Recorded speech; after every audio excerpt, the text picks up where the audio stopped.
चलिए सीधे मुद्दे पर आते हैं। आज के इस विश्लेषण में हम एक ऐसी कहानी पर बात करने वाले हैं जो सिर्फ इतिहास का एक पन्ना नहीं है, ये एक अवेकनिंग है, एक पूरी जागरूकता। नेल्सन मंडेला नाम तो हम सबने सुना ही है ना, लेकिन आज इस सोर्स मटेरियल के जरिए हम इस सफर को बिल्कुल अलग नजरिए से देखेंगे, एक सिनेमैटिक लेंस से। एक ऐसी जर्नी जो शुरू तो घंघोर अंधेरे से होती है, लेकिन एक ऐसी रोशनी तक जाती है जिसने पूरी दुनिया को हैरान करके रख दिया। 27 ये सिर्फ एक नंबर नहीं है। जरा कल्पना करके देखिए, किसी इंसान की जिंदगी के पूरे 27 साल। ये वो वक्त है जहाँ कोई बिल्कुल अकेला सन्नाटे में कैद हो। इतने लंबे वक्त तक बाहरी दुनिया से बिल्कुल कट जाना, सोचकर ही रूह कांप जाती है। इस छोटे से नंबर का बोझ एक्चुअली बहुत बड़ा है, और आगे हम जो भी बात करेंगे वो इसी फाउंडेशन पर टिकी है। और ये 27 साल आखिर गुजरे कहाँ? एक बेहद छोटी सी कोठरी में, बाहर की दुनिया से ना कोई कनेक्शन, ना कोई फोन, और सबसे बड़ी बात, ना कोई आज़ादी। एक सेकंड के लिए उस सन्नाटे और आइसोलेशन को महसूस करके देखिए। उस गहरे अंधेरे में उम्मीद की एक छोटी सी किरण ढूंढना भी लिटरली नामुमकिन जैसा था।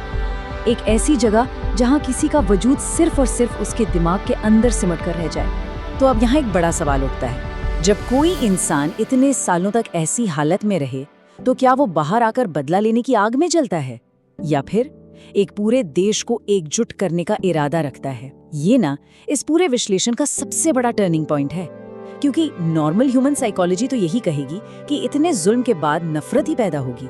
लेकिन इस सोर्स मटेरियल में जिस तरह से इन एक्सपेक्टेशंस को पलटा गया है ना, वो वाकई बेमिसाल है। पहला भाग, अ स्पार्क ऑफ डिफाइंस, विद्रोह की चिंगारी। आखिर किस चीज के खिलाफ ये पूरी बगावत शुरू हुई थी?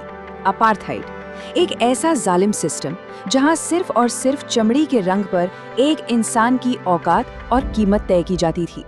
सोचिए, सामने जो चुनौती थी वो कितनी विशाल और सिस्टमैटिक थी। एक पूरा ढांचा जो बेसिक ह्यूमन राइट्स को पैरों तले कुचल रहा था। और यहीं से एक छोटे से गांव में, जहां सपने देखना तक मानो एक गुनाह था, असहमति की उस चिंगारी ने आग बनना शुरू किया। और इस भेदभाव को देखते हुए एक बड़ा सवाल पैदा हुआ, क्या एक इंसान का रंग सच में उसकी वैल्यू डिसाइड कर सकता है? ये सीरियसली कोई आम सवाल नहीं था। ये वो सवाल था जिसने आगे चलकर उन्हें लॉ पढ़ने के लिए मजबूर कर दिया। और मकसद सिर्फ किसी कोर्ट रूम में केस जीतना नहीं था, बल्कि इस पूरे के पूरे अनजस्ट सिस्टम को जड़ से उखाड़ फेंकना था। एक सवाल जिसने एक पूरी मूवमेंट को आग दे दी। इस बदलाव के सफर की इस टाइमलाइन को देखिए। 1940s के दशक में जहां शांति से विरोध दर्ज हो रहा था, वहीं 1960s आते आते जुल्म इतना बढ़ गया कि स्टैंसेस स्ट्रॉन्ग होने लगे। शांति से अब बात नहीं बन रही थी। फिर 1964 आया, जब इस प्रोटेस्ट की सबसे बड़ी कीमत चुकानी पड़ी, उम्र कैद, लाइफ इम्प्रिजनमेंट। और आखिर में 11 फरवरी 1990 का वो दिन जब रिहाई हुई। ये सफर साफ दिखाता है कि कैसे एक मूवमेंट लंबा वक्त लेकर सबसे बड़ी कुर्बानी मांगता है।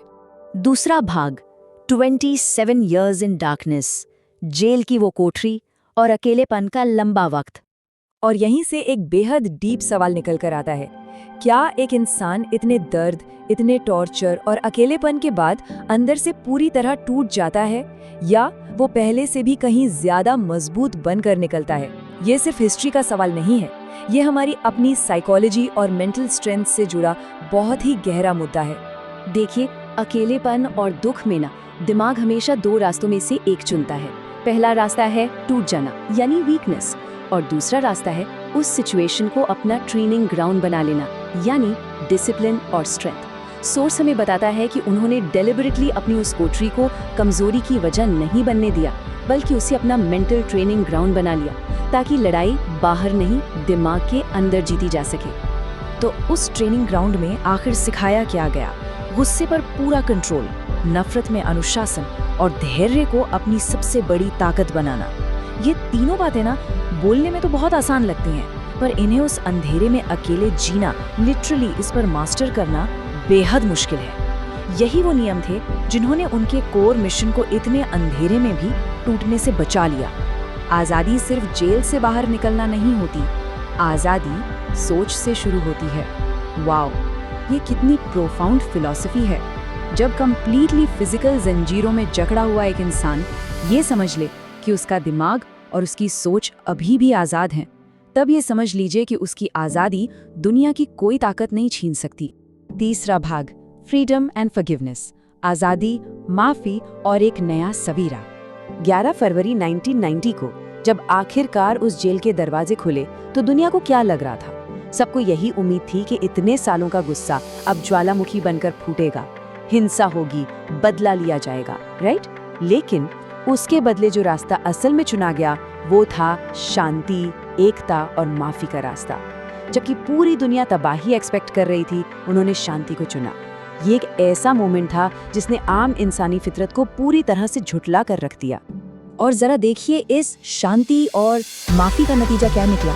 27 साल कैद में रहने वाला वो इंसान अपनी आज़ाद सोच के दम पर एक पूरे देश का लीडर बन गया। साउथ अफ्रीका के पहले ब्लैक प्रेसिडेंट। ये हमें प्रैक्टिकली सिखाता है कि कैसे एक अकेले इंसान की विजनरी सोच और माफी देने की ताकत एक पूरे देश का इतिहास और फ्यूचर दोनों बदल सकती है। चौथा भाग, द पावर ऑफ पीस, शांति की ताकत और सबसे बड़ा सबक। इस पूरे सफर का एक बहुत ही क्लियर निचोड़ निकलता है।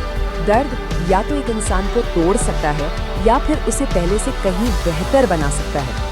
फर्क इस बात से पड़ता है कि हमारा उस दर्द पर रिएक्शन कैसा है। जब वक्त और मुश्किलें किसी को तोड़ने की पूरी कोशिश करती हैं, तो वहां से बाहर आते वक्त नफरत को चुनना है या एक नए विजन को, ये टोटली हमारी चॉइस होती है।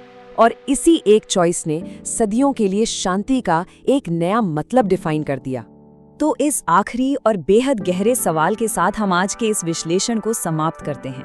थोड़ा रुक कर डेफिनेटली इस पर विचार कीजिएगा। अगर लगातार 27 साल का घंघोर अंधेरा किसी इंसान की उम्मीद को नहीं मिटा पाया, तो आज हम सब मिलकर किन परेशानियों और रुकावटों को पीछे छोड़ सकते हैं? ये एक्चुअली में एक बहुत ही पावरफुल सवाल है जो हमें अपनी खुद की मेंटल स्ट्रेंथ पर भरोसा करना सिखाता है।